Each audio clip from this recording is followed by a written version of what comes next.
Querido irmão Padre Neylor, queridos irmãos e irmãs aqui reunidos, também quem nos acompanha pela internet, pelo Facebook e pelo YouTube de nossa paróquia.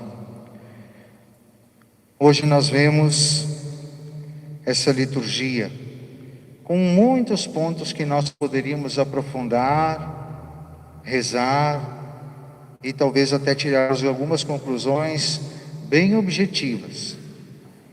Aquilo que Jesus nos apresenta e que já vem apresentando nessa semana a respeito dos mandamentos que nós devemos viver, devemos cumprir, não significa que o que Jesus nos ensina vem abolir os mandamentos, mas vem dar pleno cumprimento, mostrar a verdade a respeito deles. Mas o que eu quero chamar a atenção deste Evangelho, antes de nós falarmos um pouco da primeira leitura, é a respeito disso que Jesus fala: se o teu olho direito é para ti ocasião de pecado, arranca-o e joga-o para longe de ti. De fato, é melhor perder um dos teus membros do que todo o teu corpo ser jogado no inferno. Se a tua mão direita é para ti ocasião de pecado, corta-a e joga-a para longe de ti. De fato, é melhor perder um dos teus membros do que todo o teu corpo ir para o inferno. Claro que Jesus não está dizendo que nós devemos sair por aí decepando o nosso corpo por causa do pecado. Mas o que Jesus quer dizer para nós é que nós devemos evitar aquilo que pode nos levar a pecar. Se nós temos uma fragilidade, uma tendência em nós a um determinado pecado, nós devemos evitar as ocasiões que podem nos levar a pecar. Durante muito tempo, e ainda hoje a gente acompanha os dependentes químicos nas comunidades terapêuticas, e a gente sempre tem essa ideia: se alguém está se recuperando do vício do álcool, é conveniente que ele vá para um boteco? O que ele vai fazer lá? Se colocar em exposição, se colocar em risco de cair no seu pecado, de cair no seu vício. Então tem certas coisas que nós devemos cortar em nós, devemos afastar de nós. Se tem amizades que de repente a gente sabe que podem nos levar para o mau caminho, ou fazer algo que a gente sabe que não é certo, ou que nós não concordamos, é melhor cortar essa amizade do que permanecer com ela e acabar indo para o inferno. Vamos usar a linguagem de Jesus. Então é melhor cortarmos coisas que nos levam ao pecado, que nos levam ao erro, que nos levam para o caminho diferente daquele que Jesus nos indica. Então, romper com as ocasiões que podem nos levar ao pecado. Sobre a primeira leitura, que eu gostaria de conversar com vocês, continuamos vendo aí um pouco da história e do percurso com o profeta Elias. E Elias se refugiou no monte, porque Deus disse que ia passar e lá ele ia se encontrar com ele. E aí diz que veio um vento impetuoso e forte, que desfazia as montanhas e quebrava os rochedos, mas o Senhor não estava no vento.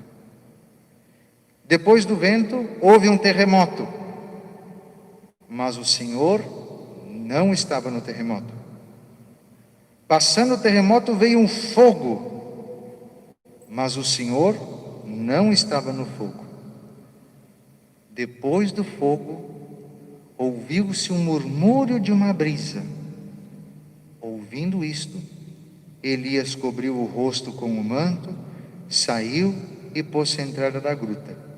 Ouviu então a voz do Senhor que dizia: muitas vezes nós procuramos na nossa vida respostas de Deus no meio do barulho, no meio dos terremotos, dos vendavais, no meio do fogo, e a gente fica às vezes até indignado porque não encontra. Deus não se manifesta no barulho, Deus não se manifesta na algazarra, Deus não se manifesta nessas coisas que são atordoantes, como a gente viu aqui. Vento que quebrava rochedos, terremoto, fogo. Deus se manifesta na brisa suave. E para se ouvir uma brisa, é preciso o quê? Silêncio. Silêncio interior e também o silêncio exterior. É no silêncio que nós muitas vezes não sabemos fazer que nós nos encontramos com Deus.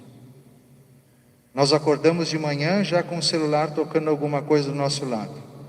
Instantaneamente nós já colocamos um vídeo, um podcast ou qualquer outra coisa a tocar ali. Quando nós saímos de casa, botamos um fone de ouvido e saímos para a rua, ou ligamos o rádio do carro. Vamos para o trabalho no meio do barulho. Voltamos para casa, a primeira coisa que nós fazemos é ligar a televisão, ou ligar o computador, ou ligar o celular e deixar tocando alguma coisa. E brincando, nós vamos deitar de noite e ainda botamos ele do lado da cabeceira da cama, fazendo algum barulho até que a gente durma. E assim vão dias, semanas, meses, anos. E a gente não consegue se encontrar com Deus, a gente não consegue se encontrar consigo mesmo, porque estamos sempre no barulho. A primeira leitura de hoje é um convite para nós procurarmos, em algum momento da nossa vida, o silêncio, para nos encontrarmos conosco mesmos e com Deus. A gente quer expressar tudo o que quer no barulho, e é no silêncio que nós vamos encontrar consolo, respostas, e às vezes até uma serenidade para nossa alma, no meio de toda a turbulência que podemos estar vivendo. E se vale como testemunho, eu dizia hoje que estou celebrando 9 anos da minha ordenação diaconal.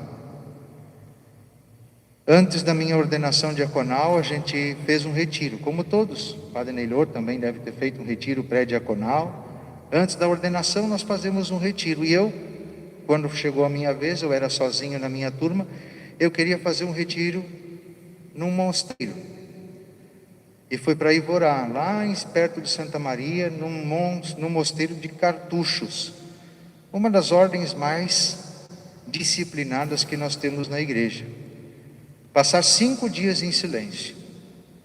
Cheguei lá na madrugada da segunda, fiquei segunda, terça, quarta, quinta e sexta. 1 hora por dia, um monge vinha e conversava comigo, me dava algumas orientações, e o restante do tempo era em silêncio, sozinho. Eu, num quarto, com uma cama, um sofá, uma cadeira, uma mesa e um banheiro.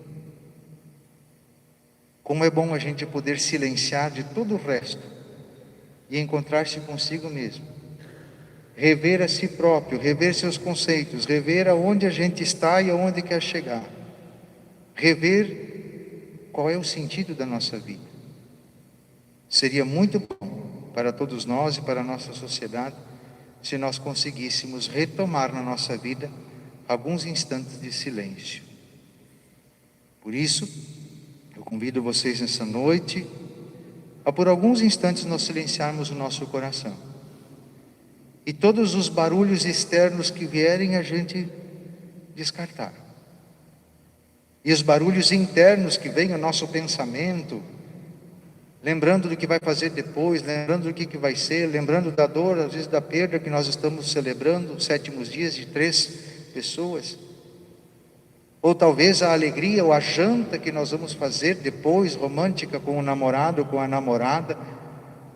Todos esses ruídos internos, vamos tentar entregá-los a Jesus para que no silêncio nós possamos encontrar a serenidade, possamos encontrar a paz que nós tanto buscamos no barulho e longe, às vezes, do altar, longe da palavra de Deus, longe da Eucaristia, e aí nós não vamos nunca encontrar.